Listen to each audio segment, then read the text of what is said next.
išvykos. Ir kaipgi šventės be svečių. Pravers komanda šiandien sulaukė garbaus svečio Juozo Oleko ir ne tik, bet ir garbių viešnių. Tai visiems sakau labą dieną. Labą dieną. Labą dieną. Gerbiamas europarlamentaro nariai, ar galite pasakyti savo biografiją per 2 minutės? Nes jinai tokia įvairialypė, kad pristatyti jūs visiems būtų nepaprastai sunku. Bet jūs pats kaip prisistatyti? Mane išmokino dabar Europos parlamente per 1 minutę, kaip galbūt per trumpą, bet iš tikrųjų esu profesionalus gydytojas, mikrochirurgas, savo karjeros metais operavau labai skirtingų, nuo traumatologinių ligonių, teko operuoti ir ne vieną Šiaulių krašto žmogų, po didelių nelaimių mes užsiėmėm mikrochirurgiją, tada replantuodavom amputuotas rankas, galūnes ir talkinam žmonėm. Na ir po to įvyko virsmas, kadangi esu gimęs tremtinių šeimoje, tremtyje, mes visada galvojam apie nepriklausomą demokratinę laisvą Lietuvą. Tai prasidėjus Sąjūdžio judėjimui, dabar tik minime kronikos 35-asias metinės, man teko mokinukui dar pernešti iš namų iki kitų žmonių padalinti tą kronikos egzempliorių. Tai būnant gydytojų, įsijungiau į Sąjūdžio gretas ir prasidėjo politinė veikla. Buvau jūsų visų Lietuvos žmonių išrinktas Sovietų Sąjungos aukščiausios tarybos deputatu, vėliau paskelbus nepriklausomybę dirbau pirmoje vyriausybėje ir kitose vyriausybėse sveikatos ministru. Dar vėliau teko dirbti Seimo nariu, krašto apsaugos ministru ir nuo 19 metų dabar darbuojuosi jau 5 metus Europos parlamente, atstovaudamas Lietuvos žmonės, Lietuvą ir bendrai Europos Sąjungą. Pradžia. Mokyklos suolas. Kokios svajonės? Mokyklos suole reikėjo taip truputį už save pakovoti, tai Vilkaviškio Salomėjos Nėries vardo vidurinė mokykla. Ir 5, man atrodo, klasėje rašėm rašinėlį, ko būsiu, tai tuo metu buvo dar taip nedrąsiai pasakyta tikrąją svajonę gydytojo, kuri man skatina mano senelis, nes jis sakydavo, jis kalėjo Vorkutos lagerį, sakydavo, nukėlė, gydytojas ir lagerį yra gydytojas. Tai čia buvo vienas iš tokių stimulų, nes giminė buvo keletą gydytojų dirbusių ir turėjom labai tokiam mokytoją, ne mokytoją, o gydytoją mokyklos, kaip tuo metu būdavo odontologais, stomatologais mokykla, kuri organizavo mus tokius būrelius varžybom medicininės pagalbos teikimui, bet tam rašinėlį dar rašiau, kad noriu būti kosmonautu. Pagal to meto jau čia tuos stebuklus, kad žmonės gali skraidyti, tai mano rašinėlį buvo kosmonautas. Iš tikrųjų, turbūt gydytojo profesija, o ypatingai chirurgija buvo ta svajonė, kur labai anksti buvo suspręsta, nereikėjo didelių orientacijų, kuo aš būsiu.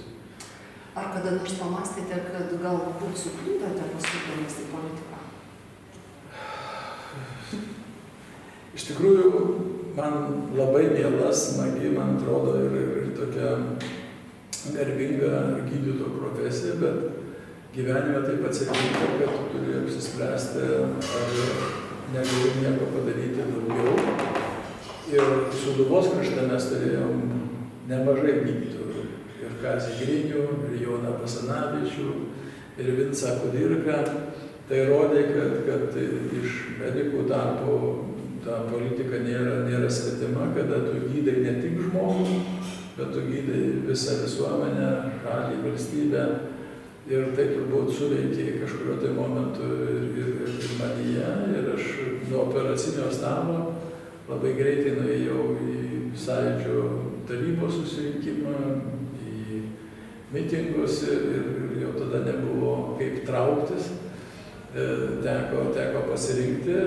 Kartais, aišku, taip su tokiu nostalgija prisimenu tuos chirurgus, tarp kitko nors Konstitucinis teismas uždraudė atlikti klinikinę praktiką. 2004 aš aiškinęs, kad nesuderinama politiko ir gydytojo veikla, bet iki šiol dar dalyvauju Lietuvos veido žandikaulių chirurgijos draugijoje. Tai turėjom tokį susitikimą su Ukrainos gydytojais, kurie teikia pagalbą sužeistiesiem Ukrainoje, išklausėm, pasikeitėm nuomonėm, ką galime padaryti. Kadangi pavasaris ir jaunimas, daugelį jaunimo renkasi profesiją, o kas kartu taip nutinka, kad jau ir išgirstu, kai sako, kad būsiu politiku. Ir dažnas pasako, jaunuolis nepamąstęs, kad dėl ko jisai būtų. Ne dėl pasiekimų, kad reiktų kažką nuveikti, bet dėl pinigų. Ką jūs tokiems mąstantiems ir taip mąstantiems patartumėte? Aš dar prieš baigiant mediciną ir pereinant politiką visiškai noriu pasveikinti Lietuvos medikus, nes prieš Velykas balandžio 26 mes 20 kartą minėsim Lietuvos medikų dieną. Tai aš tikrai noriu padėkoti jiems visiems už tą profesionalumą, už rūpestį, už pasišventimą savo profesijai ir tiem jaunuoliam ir mokyklą baigiant, ieškantiem profesijos, siūlau prisiminti šitą garbingą mediko profesiją. Dėl politiko atlyginimo, tai įvairiai yra.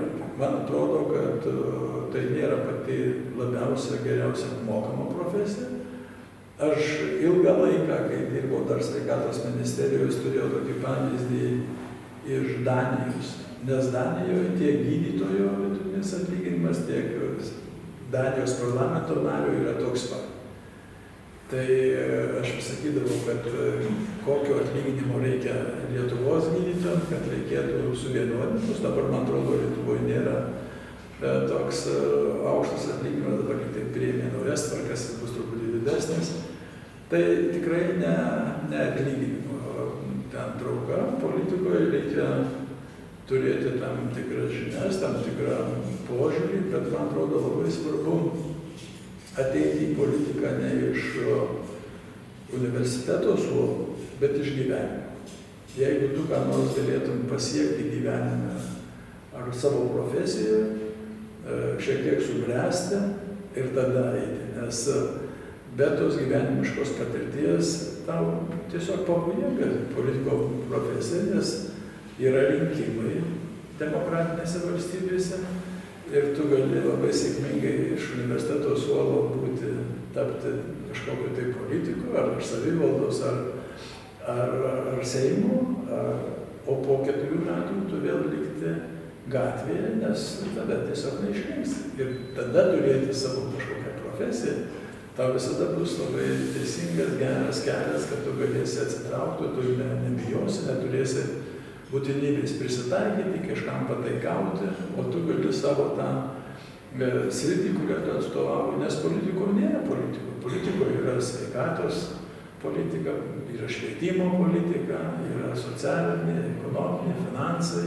yra gynyba, kitos sritys, bet tai nėra tik politika, tai kurią tu skaitai ir ar tu kažką fantazuoji. Yra gyvenimiška patirtis, kur reikia pakeisti vieną pusę ir kitą pusę, kokią tu pusę pasirinkęs. Tai aš linkėčiau padėti tokius tvirtesnius gyvenimiškus pagrindus prieš renkantis politiką.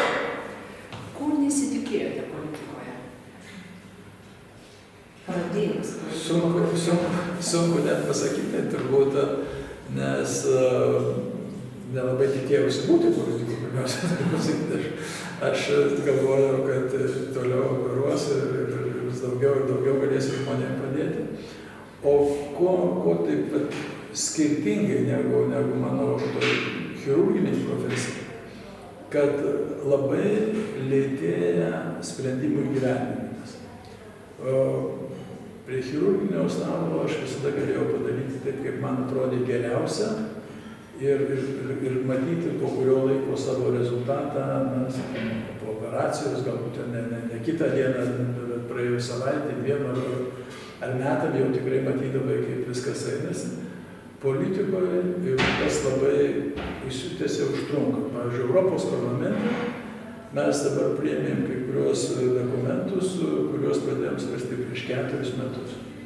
Kol suderini, kol randi tą susitarimą, ypač europiniu mastu, tai ten reikia surasti sutarimą su šalim narėm, valstybėm, Seime gal truputį greičiau eina, bet vis tiek tai tavo balsas tik tai vienas iš balsų, o yra ir labai prieštaringų balsų. Jeigu atrodo, kad aš tikrai turiu gerą idėją, kuri jinai būtų visiems priimtina, bet nebūtinai jinai bus už ją bus palaikyta, balsuota ir priimta. Tai šitas dalykas ir gebėjimas tokį surinkti tą palaikančių būrį yra toksai skirtinis dalykas, ko galbūt buvo skirtinga mano tokia gyvenimiška patirtį, kad čia paėmė stentorį, padarė rezultatas.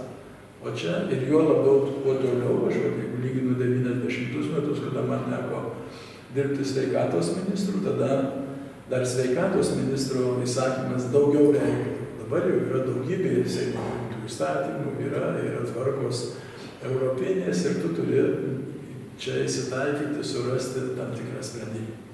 Kokių esminių savybių žmogus turėtų turėti politikoje? Na, politikoje, man atrodo, pati tokia svarbiausia savybė tai yra girdėti.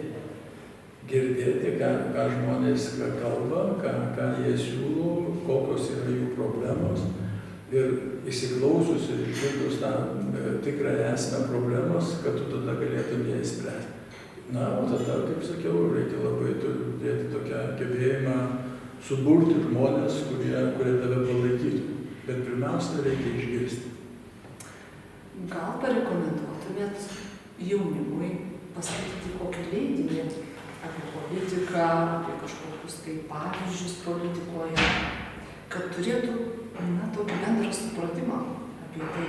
Na, aš manau, kad labai daug yra knygų, kurias būtų gera, kad perskaitytų. Tai pirmiausia, reikia pajusti, kur link tavo širdis, tavo supratimas linksta, kokioje tu aplinkoje norėtum gyventi, kaip tokį kurti gyvenimą.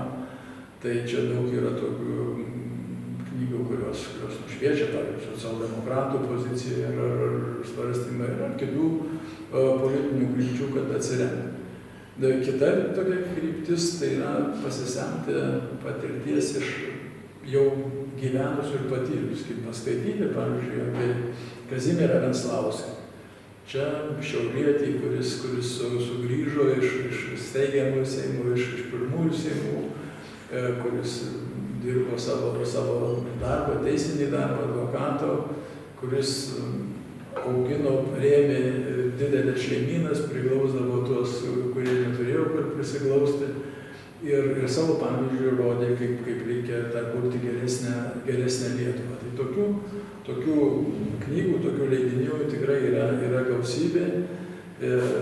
Jas paskaičius, tikrai būtų galima susidaryti, ar tau tinka ta veikla, ar tu panašiai mąstai ir ar tu gali tuos darbus daryti. Ar yra buvę taip, kad jūs ieškojate kažkokios tai knygos kaip patarimo ir atradot ir sakytumėt, va čia tai pagrindas? Na, aš knygas dabar ir lygiu turbūt kiekvieno skridimo reisu. Ar uoste, arba knygų mugėje nešuosi kelis krepšius, kaip būna. Dabar dėmesys jaunimui kaip yra svarbu skaityti. Taip, tai knygų mugėje tai krepšiais parsinešu, nes kaip suvalkietis ten yra šiek tiek pigiau negu yra uosto knyginė, bet ar uostą mane gerai pažįsta knygino darbuotojos kiekvieną kartą. Ir aš skaitau labai skirtingas knygas, ne tik, kaip minėjau, pasiskaityti apie socialdemokratų idėjas, bet ir kitų politinių krypčių, istorinės knygas, tokias įžvalgas, istorijos ir ateities, kokia jinai galėtų būti. Dabar daugelis knygų apie situaciją Ukrainoje, apie Rusijos agresiją, apie visas tas sistemas. Ir be abejo, kad tu kiekvienoj toj knygoj kažką tai randi. Arba randi, kaip norėtum padaryti, arba randi, kaip nereikėtų daryti. Tai aš manau, kad knygos, nežiūrint, kad dabar čia mes turim visokias planšetės ir telefonus galima ir kitaip skaityti, bet knygos, man atrodo, tikrai labai praverčia visose profesijose, įskaitant ir politiko profesiją. Ar jūs galite pasakyti, kad jūsų kaip politiko karjera labai sėkminga? Aš nesitikiu. Man atrodo, kad tokių net tiek daug čia negražu gal girtis, kad tiek laiko būtų man teko dirbti 3 parlamentuose, dar tos sugriuvusios Sovietų sąjungos, kuri mus buvo okupavus, Lietuvos parlamente, dabar Europos parlamente, man teko dirbti 7 vyriausybėse Lietuvos, tai iš tikrųjų tas tokia kelias gana sėkmingas, jeigu žmonės balsuoja, renka. Ir aš stengiuosi, kaip ir šiandien, važiuoti, lankyti ir klausyti, išgirsti, kokia yra situacija, pasikalbėti ir po to tuos darbus padaryti. Bet jūs nepaminėjote dar ir 2 ministrų portfelį turėtų. Tai aš sakau, 7 vyriausybėse dirbau, iš jų 5 dirbau sveikatos ministru, o 2 krašto apsaugos ministru. Kuris trumpesnė kryptis? Ir čia sauga, ir čia sauga. Labai sudėtinga buvo pasakyti, nes abi man atrodo labai svarbios. Sveikatos gal sudėtinga tuo, kad daug problemų, žmonių sergančių žmonių, galų neprisižiūrinčių savo sveikatos. Ne visada išgirstančių, kad reikia nueiti saugoti savo sveikatą. Pavyzdžiui, nerūkyti. Tai mes daug galvom, kaip čia suteikti pagalbą, kaip bet toks paprastas dalykas. Lietuvoje keli tūkstančiai, 7, man atrodo, tūkstančiai žmonių kasmet miršta nuo rūkymo tiesiogiai sukeltų problemų. Tai tu dar kiek suserga ir negali normaliai darbuotis ir viską. Tai yra pirmiausia saugoti savo sveikatą, įsiklausyti į tuos medikų patarimus, ir po to gauti tą pagalbą ir daug organizacinių dalykų. Aš manau, kad keičiantis valdžiom čia dabar ne visada viskas sėkmingai pasidaro, bet kad medikas galėtų realizuoti savo gebėjimus, o pacientas išklausytų, kad atsirastų pasitikėjimas vienas kitu. Man buvo šiek tiek lengviau medicinoje, nes aš turėjau praktiką, daug dirbau, aš pradėjau medicinoje ne nuo gydymo. Aš pradėjau nuo tokios slaugytojų, kaip dabar net sakytume, pagalbininko, bet slaugytojo padėjėjo. Tada buvau greitosios pagalbos stotyje, būdamas 2 kurso studentu. Jau pradėjau tą tokį darbą ir po to turėjau slaugytojo praktiką ir po to gydytojo patirtį. Tai man ta sistema buvo labai pažįstama ir niekas man negalėjo pasakyti, kad čia taip ar taip. Aš ir gana nemažai žinojau, iš vidaus pažinau, tai buvo lengviau pažinti. Krašto apsaugoje buvo labai įdomus darbas ir tikrai mes ten nemažai padarėm, bet tai buvo, kur reikėjo viską vėl iš naujo susipažinti, važiuoti į dalinius, kalbėti su kariais, pažiūrėti, kaip jų kario kasdienybė, lankyti Šiaulių oro uostą ne kartą, priimti mūsų sąjungininkų čia paramą ir panašiai. Ir ruoštamės, mes daug ką pradėjom. Oro gynybą, kuri dabar ypatingai svarbi, mes labai skatinom savanorystę ateiti į kariuomenę, mes tuo metu net buvom atsisakę šauktinių, nes ateidavo nusiteikę jaunimas tarnauti, mes išleidom visai leidinių gyventojams, kaip jie turėtų pasiruošti, jeigu būtų, tai sakau, ir ten, bet turint tą, ką aš pradėjau su pokalbį, tą pagrindą profesinį, jis prisideda prie to, kad tau yra lengviau pažįstant tą sritį, joje atstovauti ar atlikti tą vadovaujantį vaidmenį. O dabar jeigu paklaustume klausimą, jeigu įsivaizduotumėm, kad jūs dar esat krašto ministru. Kaip jūs vertintumėte ir kokias įžvalgas pateiktumėte apie šiandieną situaciją? Nes žmonės, žinot, kaime sako, bus vaikeli karas. Kiti sako, ne, karo nebus. Iš tikrųjų, sudėtinga atsakyti, bet tai įžvalgos. Aš manau, kad reikia daryti tuos darbus, kurie yra būtini, stiprinti mūsų krašto apsaugą, kaip jau minėjau, daug yra pradėtų darbų prie oro gynybos dalykai, ginkluotė, dabar naujos technologijos dronai ir kiti, ką turėtų daryti kariuomenė. Man atrodo labai svarbu tas toks ramus dialogas su visuomenė. Žmonės irgi turi būti pasiruošę, žinoti, kad jeigu kartais kas nebūtinai karas, gali būti ir kitų visokių nelaimių, kam reikia būti pasiruošti. Tam reikia pasakyti žmonėm, ką jie, kiekvienas mes turime asmeniškai pasidaryti, ką darys valdžia, kokie yra jau padaryti žingsniai, kas būtų daroma toliau. Čia mes kartais pat kalbam apie kokias nors lėktuvės, ar jos yra ar nėra. Nu, tai pasisakykim, ko reikia, kiek jų yra ir ką darom, ar didinam kiekį, ar darom, ar kaip nušviečiam žmonės, pavyzdžiui, galbūt išvažiuoti, jeigu kokia nors yra krizė ir kas iš miesto ir žinoti, kad tu nuvažiuosi kažkur tai į savo pas draugą, namus ar turimą vietą, kur tu galėtum nakvoti, nebūtinai tokiam dideliam, tai ta informacija turėtų būti pateikta labai ramiu tonu, o kariuomenė turėtų ruoštis ir tą, ką reikia padaryti. Ir be abejo, reikia sudaryti tarnybos sąlygas, reikia turbūt šviesti, auklėtis šeimose, mokykloje žmonės, kad jie žinotų savo teisės ir pareigas. Kad ginti tėvynę yra kiekvieno mūsų pareiga ir kad nueiti į kariuomenę ir tarnauti. Mano vienas anūkų baigė šįmet vidurinį, jis jau žino, kad rugsėjo 2 jis eina tarnauti į Vaidoto batalioną. O paskui gal dar į tarpą tarp baigimų įstos ar įstos grįžęs, bet dabar jisai apsisprendė, kad jis eina tarnauti. Taip kiekvienas mūsų galėtume tą sprendimą priimti labai ramiai, nepanikuojant, nes panikuoti nėra ko.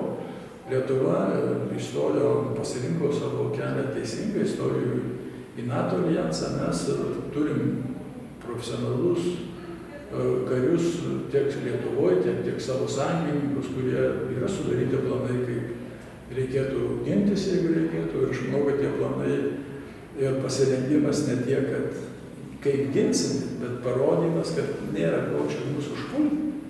Nes mes ginsimės taip, kad nukentės tas, kuris užpuls daugiau ir jis tikrai nebus taip sėkmingas, netgi žengdamas, kaip dabar yra užėmę 20% ir tiek Ukrainos, tai kad čia taip greitai, lengvai viskas vyks. Aš manau, kad tikrai ir kviečiu visus labai ramiai žiūrėti į tą situaciją, rimtai, bet labai ramiai ir tęsti savo gyvenimą. Darbai darbais, polisis, kaip polisite? Polisio būdas. Aš esu toks daugiakovininkas polisio. Mes turim labai tokias gražias šeimos tradicijas.